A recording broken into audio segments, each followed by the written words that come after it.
So we're going to ask the question from the 40K enthusiast perspective. And this is building on a vlog that I pushed up yesterday to the archive, to my channel, where we were asking the question, Games Workshop is pivoting. They are releasing sets faster than ever. They are updating faster than ever. It's very hard to keep up. And on the one hand, I like that because the narrative, the games, the models, the new releases, it's exciting to get excited about a lot of these releases. But on the opposite side, in terms of keeping up as a narrative player, they're pushing FOMO. They're pushing, hey, this is limited release. We're not even going to pretend it. It's not like, hey, here's the 25th anniversary Space Marine. It's limited release. A lot of these sets are limited release. You get on board now or you don't. So it kind of creates that push. And that makes sense from a business model. And we explored looking at the idea from the box sets. That was kind of the lead in. So a couple of questions that I wanted to follow up on, and a question I was asking myself: who's buying these box sets? Who is buying these box sets? The idea, does anyone go to physical stores anymore? I'm not saying so much from a hobby store. Absolutely, we should support local. But back in the day, if you were going to get into something, you went and you saw a starter set and you say, hey, that looks pretty cool. And you buy in. Like, is that the intended audience? Is this the type of thing where someone's just looking for something to do and they see a Games Workshop box set and they're like, cool, space robots versus like space Romans. Let me buy into this. I mean, I don't think the starter sets are the traditional gateway into it, even though that's how they're pushed, or that's the appearance of how they push. And I started to think about this question because this kind of plays into my channel a little bit, where wherever you play, where I play, that's like my 40K universe. Like, that's my experience of 40K. And that experience is a little bit wider simply because I play at a couple of groups. I play at local tournaments when I can. I try to expand out as reasonable as possible. But I know where you're playing right now is different. I know where other places play is different. And this is the power of YouTube, because I can tap in, you can tap in to different ideas and almost like, virtually appear and get experiences from other gaming groups. Just think about battle reports that you write or that you watch or that you produce and get that experience. So it's a way to tap into like Tyranid reference hive mind, that meta network of 40K. So I was asking myself, well, who's buying these box sets? I know what we're buying, kind of locally, but is that true? So locally speaking, the box sets don't really move. I mean, the 40K community here is pretty well established. There are a few diehard collectors, or, like in my case, crons, where I don't need more models. I don't need more stuff. But if they're releasing something, I want to kind of add it to the collection just to have for bigger games or at some point when I get around to it. So sometimes we'll see dedicated players to one faction. If a box set or limited release has that, they'll pull that in. Okay. New players jumping in, because we are a well-established community. Someone walks in and they're interested in 40K, they've got store managers or they've got feedback where people can direct them to assemble something better than a starter box set. What we used to see years ago, and again, I'm speaking locally, so it's kind of interesting to tap into your meta and your local area. People used to buy the box sets to split the stuff, because the models for the regular release line, if you were playing Space Marines, okay, the release line is sort of okay.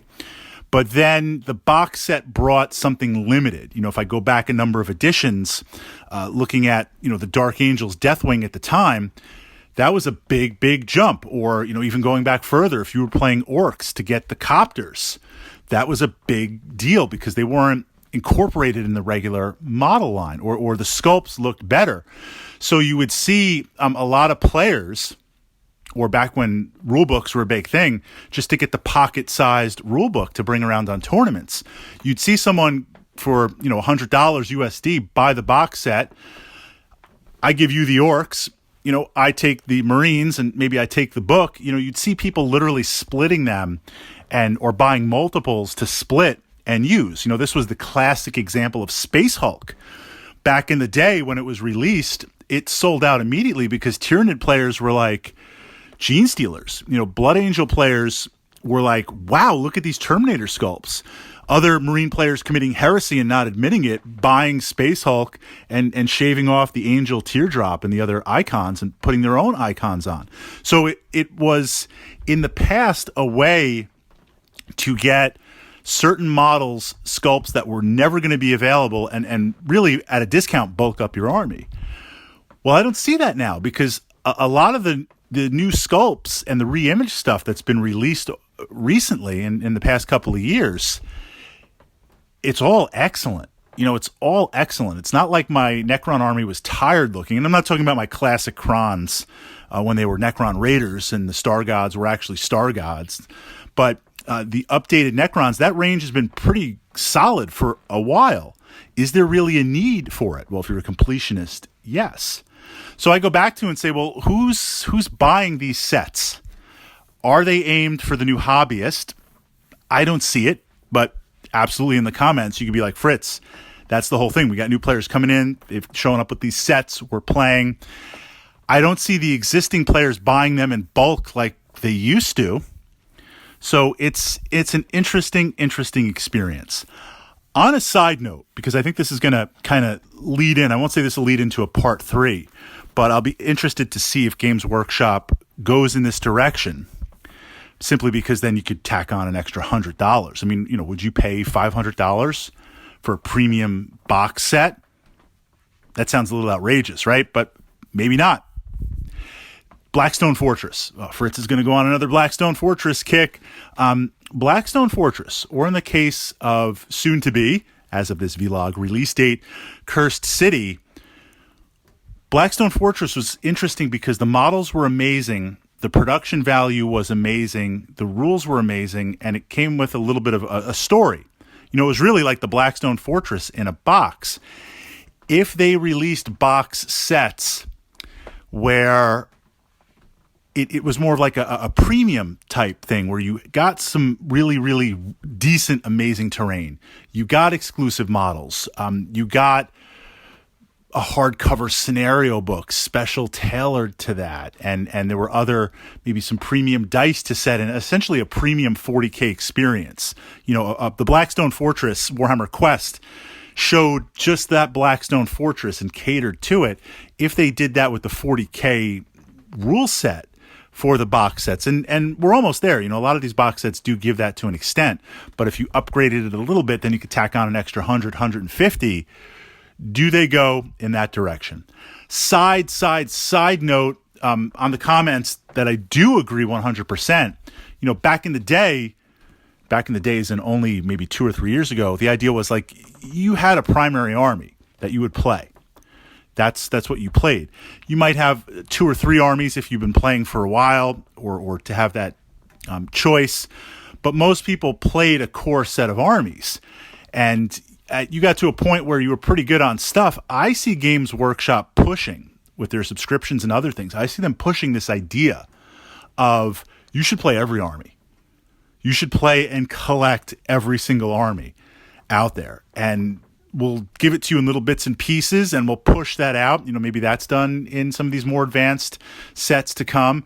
But I really do see the shift of let's get you to buy every single army that's out there over 2 or 3 year basis. I don't even know how that's sustainable, especially against other hobbies. I'm not even talking like other wargaming systems, but competition with Dungeons and Dragons or board gaming, other ways in where it's like, wow, we're at the point. I mean, I always knew 40K was expensive, but it's making Kingdom Death Monster look like baby cakes, look like a steal. Give me everything for KDM and plus all the exclusives, and it's still thousands of dollars cheaper than where I see Games Workshop going, where it's like, look, you're not going to collect this army. You're going to collect all the armies. And that's what we're going to push it out with a release schedule and in such a way that you can do it. All right, I'm going to turn over in the comments. the box sets and the limited releases, just who exactly are they targeted for, and what are you seeing in your meta?